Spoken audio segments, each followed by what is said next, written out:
베드로전서 1장 17절로 21절 말씀을 가지고 굳건한 믿음과 소망을 갖자라는 제목으로 은혜를 나누고자 합니다. 우리 따라합시다. 굳건한 믿음과 소망을 갖자. 네. 첫째, 우리가 두려움으로 지내는 겁니다. 자, 17절 함께 봅니다. 메모로 보시지 않고 각 사람의 행위대로 심판하시는 이를 너희가 아버지라 부른즉 너희가 나그네로 있을 때를 두려움으로 지내라. 두려움으로 지내라. 하나님은 창조주이시지만 또한 심판주이시기도 합니다. 그리고 하나님은 외모로 사람을 취하지 않으셔요. 각 사람의 행위대로 심판하신다고 말씀합니다. 그분은 우리가 아버지라 부르고 우리가 섬깁니다. 우리가 사무엘상에 보면은 사무엘 선지자가 하나님의 명으로 이새의 아들들에게 가서 기름을 부어가지고 왕으로 세우려고 합니다. 그래서 그 이새에게 통보하고 아들을 이렇게 불러 모았는데 엘리압 장남부터 쭉 7제까지 쭉 나열하고 있죠. 그때 사무엘 선지자가 보니까 엘리압 장남이 얼마나 키도 크고 출중하고 인물을 잘생겼는지 이 사람이구나 하고 기름 부으려 할 때 하나님이 멈추게 하시죠. 사무엘상 16장 7절 말씀 보니까 여호와께서 사무엘에게 이르시되 그의 용모와 키를 보지 말라. 내가 이미 그를 버렸노라. 내가 보는 것은 사람과 같지 아니하니 사람은 애모로 보거니와 나 여호와는 중심을 보느니라 하시니라.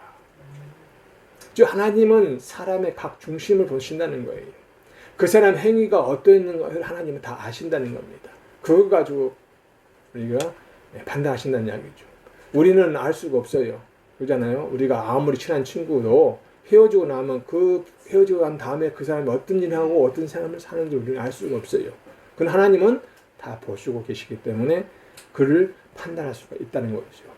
오늘 본문 17절에서 베드로 사도는 성도들이 이 세상에서 나그네로 있을 때 두려움으로 지내야 된다고 말씀하고 있어요. 왜냐? 하나님은 사람의 신분과 같은 외적인 조건을 따라서 판단하지 않고 각 사람의 행위를 따라서 편견 없이 판단하시기 분이시기 때문이라는 이야기입니다. 하나님은 어떤 편견을 가지고 사람을 판단하는 거 아니에요. 이 사람이 나에게 잘 섬기고 나를 잘 경배하기 때문에 더 복을 주고 이 사람은 나를 경배 않기 때문에 사랑하지 않겠다. 이런 식으로 판단하는 게 아니라 인간적인 방법이고 하나님은 그 중심에서 이 사람이 애모로 봤을 때는 볼품 없어도 정말 진심으로 나를 사랑하고 있구나. 그 행동이 바르구나. 했을 때는 그를 사람들이 미천하게 본다 할지라도 그를 높여주는 줄 믿으시길 바랍니다.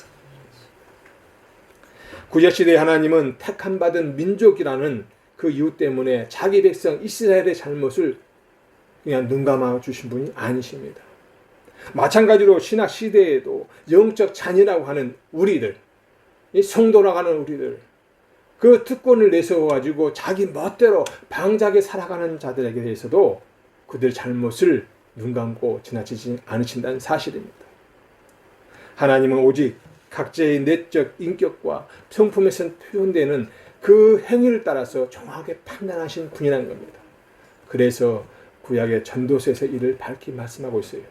전도서 12장 14절 말씀 보니까 하나님은 모든 행위와 모든 은밀한 일을 선악간에 심판하시리라. 우리의 모든 행위가 하나님의 눈앞에 낱낱이 드러나 있음을 우리는 기억해야 됩니다. 그래서 우리는 올리 베드로 사도가 말씀한 것처럼 너희가 나그네로 있을 때 두려움을 가지고 생활하는 겁니다. 이 나그네로 있을 때 이 말은요, 너희가 애국인으로 살 동안에 이런 의미거든요. 쉽게 말하면 우리가 어쩔 수 없이 애국인으로 지내야 될 이 세상에서 살고 있다면은 역으로 우리가 가야 될 본향이 있다는 겁니다. 그것이 어디입니까? 바로 하늘나라죠. 그래서 이 본향에서 성도들을 기다리시는 하나님은 각 사람의 행위대로 판단하시는 분이라는 이야기입니다. 그래서 베드로 사도는 이 세상에서 삶을 두려움을 가지고 살라고 이렇게 권고하는 것입니다. 다시 말씀드리면 이 세상에서 각 사람의 행위를 심판하시는 하나님을 우리가 아버지로 모시고 있기 때문에 나그네 삶을, 이 땅에 사는 삶을 순종한 태도로 살라는 것입니다. 근신하며 조심하며 살라는 것입니다. 베드로 사도는 이 세상에서의 행동이 본향에까지, 즉 하늘나라까지 연결됨을 우리에게 강조하고 있습니다. 비록 박해 가운데 있는 성도라 할지라도 당시에는 로마의 그 엄청난 박해가 있었거든요. 그리고 더 큰 박해가 지금 닥쳐오는 시기에 와 있는데 그것을 내다보면서 성도들에게 이 땅에 사는 동안에 정말로 세상적인 권세에 굴하지 말고 두려움 갖지 말고 오히려 하나님을 바라보면서 근신하며 살라고 말씀하는 거예요. 육신은 죽이고 영혼은 어떻게 할 수 없는 세상의 권세를 가진 자들을 두려워하지 말라는 것입니다. 예수님께서도 강조하시는 말씀 아닙니까? 마태복음 10장 28절에 몸은 죽여도 영혼은 능히 죽이지 못하는 자들을 두려워하지 말고 오직 몸과 영혼을 능히 지옥에 멸하실 수 있는 이를 두려워하라.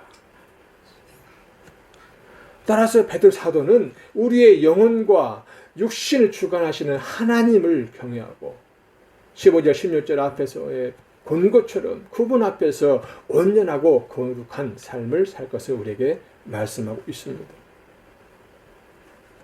우리의 머리털까지 세신다고 하시는 하나님이 우리의 작은 행위도 다 아십니다. 우리가 어떤 마음을 품고 있고 또 어떤 어려움 속에서 우리가 얼마큼 힘들어하고 괴로워하는지 다 아셔요. 그러나 중요한 것은 그 하나님이 인정할 만큼 우리의 믿음을 가졌다는 사실입니다. 또한 두려움을 가지고 살라는 겁니다.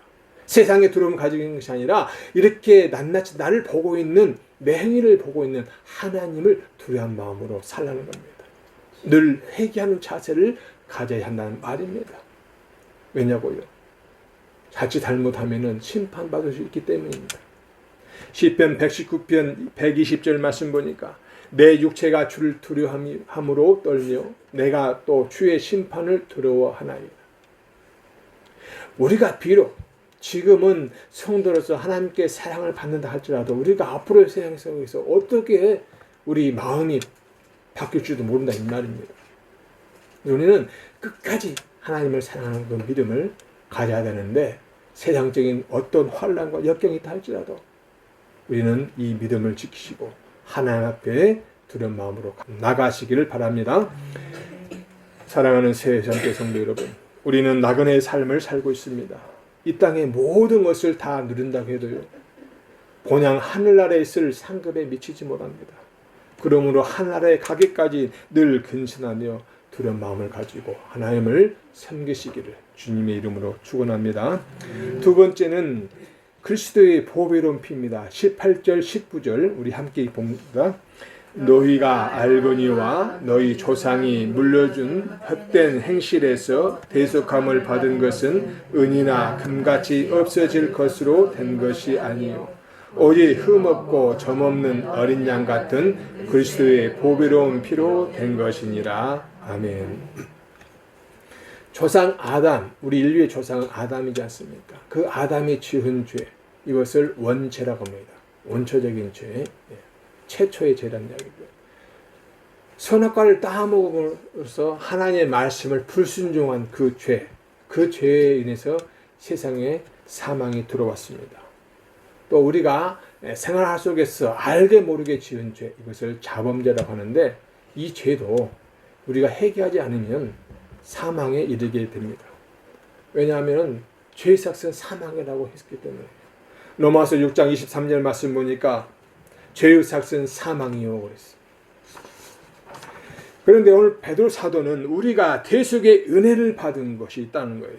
용서함을 받은 것이 있는데 조상이 헛되이 물려준 헛된 행실로서가 아니라 조상이 물려준 그 헛된 행실로서가 아니라 하나님의 은혜로 우리가 대속의 은혜를 받았다고 말씀하는 거예요. 다시 말씀드리면 성도들이 중생하기 전에 거룩하기 전에 정말 거듭났다고 하기 전에 그 모습인 그 망령된 행실은 바로 그들 조상 대대로부터 내려온 것이라는 사실이죠. 쉽게 말하면 우리가 예수를 믿기 전에 우리 어머니 아버지가 예수 믿기 전에 우리 할아버지 할머니가 예수 믿기 전에 그 전에 우리는 어떻습니까? 우리 조상들은 우상 숭배했죠.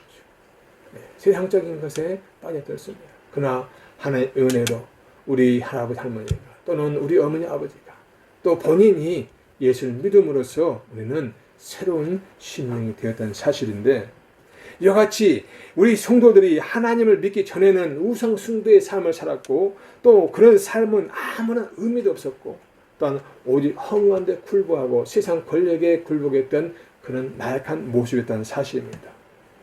그래서 바울 사도가 이를 잘 집어냈어요. 에베소서 2장 2절로 3절 말씀 보니까, 그때의 너희는 그 가운데서 행하여 이 세상 풍조를 따르고 공중의 권세 잡은 자를 따랐으니 곧 지금 불순종의 아들들 가운데서 역사하는 영이라. 전에는 우리도 다 그 가운데서 우리 육체의 욕심을 따라 지내며 육체의 마음과 원하는 것을 하여 다른 이들과 같이 본질상의 진노의 자녀이었더니. 이렇게 진노의 자녀로 죽을 수밖에 없는 우리를 누군가 대신해서 죽어줘야, 대속해줘야 우리가 살 수 있는데, 그 일을 누군가 해주셨다는 겁니다. 옛날에는 죄값을 대신 치르는 일도 있지 않습니까? 특히 조선시대에 보면은요, 이 돈을 받고 대신 곤장을 맞아주는 사람들이 있었어요. 그러니까 부자가 죄를 졌는데, 부자가 돈이 많으니까 자기가 맞기 전에 가난한 사람에게 돈을 주고 대신 맡겨주는 거예요. 근데 그때는 다 그게 통용됐습니다. 다 눈 감아주고 돈 받고 그냥 이렇게 곤장을 대신 맞아줬어요. 그런데 아무리 많은 돈을 준다 하더라도 대신 죽는다는 것은 매우 어려운 거예요. 더군다나 지옥에 가는 죄값을 대신 치를 사람이 누가 있겠습니까? 눈에는 눈, 이에는 이. 이것은 구약의 율법이에요. 죄인은 반드시 죽어야 됩니다. 그리고 죽음에서 흘리는 게 뭡니까? 피예요. 그런데 하나님은 이 피가 생명이라고 우리에게 말씀하고 있습니다. 레위기서 17장 11절 말씀 보니까, 육체의 생명은 피에 있음이라. 내가 이 피를 너희에게 주어 제단에 뿌려 너희의 생명을 위하여 속하게 하였나니 생명이 피에 있으므로 피가 죄를 속하느니라. 그래서 구약 성경에 보면 하나님께서 이스라엘 백성들이 자신의 죄값을 치르도록, 대신 치르도록 속죄제를 드리게 하셨어요.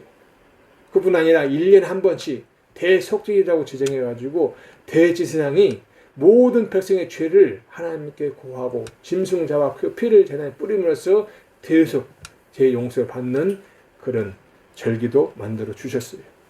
이를 신약의 히브리서가 증거하고 있죠. 히브리서 9장 22절 말씀 보니까, 율법을 따라 거의 모든 물건이 피로써 정결하게 되나니 피 흘림이 없은즉 사함이 없느니라. 다시 말씀드리면, 짐승의 그 각종 피를 성전 그 제단 뿔에다 바르고 고기를 또 제단 화재로 불태워 드림으로써 용서함을 받았는데, 그 구약에서는 짐승의 피로 대속의 은혜를 받았다면은 이것은 일시적 용서밖에 안 돼요. 즉 영원한 속죄나 구원받는 것이 아닙니다. 따라서 오늘 본문 19절에서는 그 구약의 짐승의 피로 속죄받았던 그 일시적인 죄가 아니라 영원한 속죄, 영원한 구원의 방법, 그것을 하시러 이 땅에 오신 분이 있다고 우리에게 말씀하고 있는 거예요. 19절 말씀 보니까, 오직 흠없고 점없는 어린 양 같은 그리스도의 보배로운 피로 된 것이니라. 이는 무엇보다도 출애굽기 12장 3절과 13절에 나오는 유월절 어린 양에서 그 유래를 찾을 수가 있는데요. 거기에는 유월절 어린 양의 피가 하나님의 진으로부터 이스라엘 백성들을 구원한 것을 우리가 알 수가 있습니다. 이 어린 양의 대적 개념이 유월절 어린 양에서 가장 먼저 나타나는데, 이 예수 그리스도가 바로 이 유월절 어린 양처럼 자신의 피를 흘리심으로써 신약 성도들을 구원과 자유를 안겨주셨다는 겁니다. 다시 말씀드리면, 예수 그리스도께서 십자가의 형벌을 통해 보배로운 피를 흘리시고 죽으심으로 우리의 모든 죄값을 대신 치르셨다는 사실입니다. 우리가 은이나 금 같은 썩어질 걸로 우리가 용서받은 거 아니란 이야기입니다. 주님의 보배로운 피, 그 피로 우리가 구원을 받고 영생을 받은 줄 믿으시길 바랍니다. 예수님이 이렇게 말씀하셨어요. 마태복음 26장 28절 말씀 보니까, 이것은 죄 사함을 얻게 하려고 많은 사람을 위하여 흘리는 바 나의 피 곧 언약의 피니라 하셨어요. 예수님의 무슨 죄가 있습니까? 더군다나 이 많은 인류를 구원하시기 위해서 자신이 그렇게 십자가의 고통과 그 속에서 피를 흘리며 죽으실 이유가 뭐가 있겠습니까? 단 한 가지, 우리를 사랑하는 그 마음 하나, 그것으로 우리를 위해서 죽으신 줄 믿으시길 바랍니다. 사랑하는 세상교 성도 여러분, 우리가 구원받은 이유는 오직 주 예수 그리스도의 보배로운 피, 보혈의 공로인 줄 믿으시길 바랍니다. 그러므로 우리는 오직 예수님의 피가, 그 보배로운 피가 우리를 살리신 줄 믿으시고 오직 예수 주님 앞에 나가시는 저 오랜 되시기를 주의를 축원합니다. 세 번째는 굳건한 믿음과 소망을 갖자. 우리 20절, 21절 함께 보겠습니다.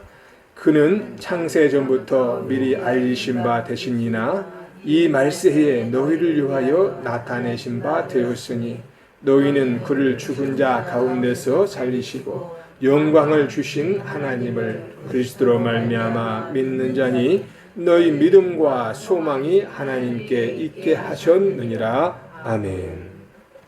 베드로 사도는 우리를 대속해 주신 예수님은 창세전부터 미리 알신 분인데 말세에 우리를 위해 오셨다는 거예요.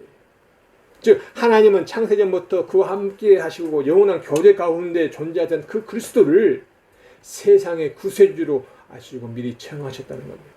그리고 바로 이 땅에 보내셔서 성육신 사건을 통해서 하나님의 그 구원 계획을 성취하셨다는 것입니다. 저는 제가 영상을 띄웠지 않습니까?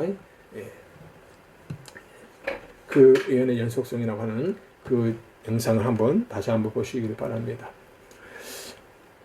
요한복음 1장 14절 말씀 보니까 말씀이 육신이 되어 우리 가운데 거하심에 우리가 그의 영광을 보니 아버지의 독생자의 영광이요 은혜와 진리가 충만하더라 하셨어요.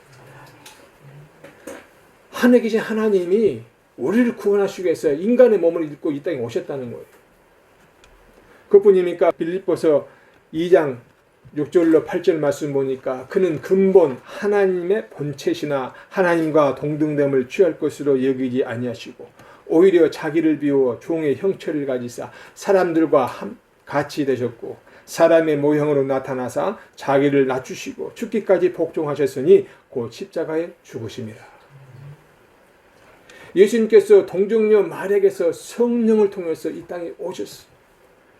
그리고 공생의 3년 반 동안 팔레스타인 전 지역을 다니면서 천국 복음을 전하셨어요. 그리고 십자가에 달리셔서 못 박히셔서 죽임을 당하셨습니다. 그러나 하나님께서 그 죽은 자 가운데서 그를 다시 살리셨습니다. 주님이 다시 살아나신 것을 믿으십니까? 아멘. 이렇듯 우리 주님의 그 부활과 영광을 주신 하나님을 믿는 자가 너희 곧 우리라고 말하고 있어요. 오늘 본문 말씀 보니까 이 예수님의 부활로 인해서 우리에게 믿음과 소망이 있게 하셨다고 오늘 본문에서 말씀하고 있는 거예요. 예수님의 부활은 곧 나의 부활입니다. 여러분의 부활인 줄 믿으시길 바랍니다. 그래서 로마서 6장 5절에 만일 우리가 그의 죽으심과 같은 모양으로 연합한 자가 되었으면 또한 그의 부활과 같은 모양으로 연합한 자도 되리라. 우리가 주님이 우리를 위해 죽으신 것처럼 우리도 주님을 위해 죽으면 주님이 다시 부활하신 것처럼 우리 또한 부활시켜 주신다는 약속입니다.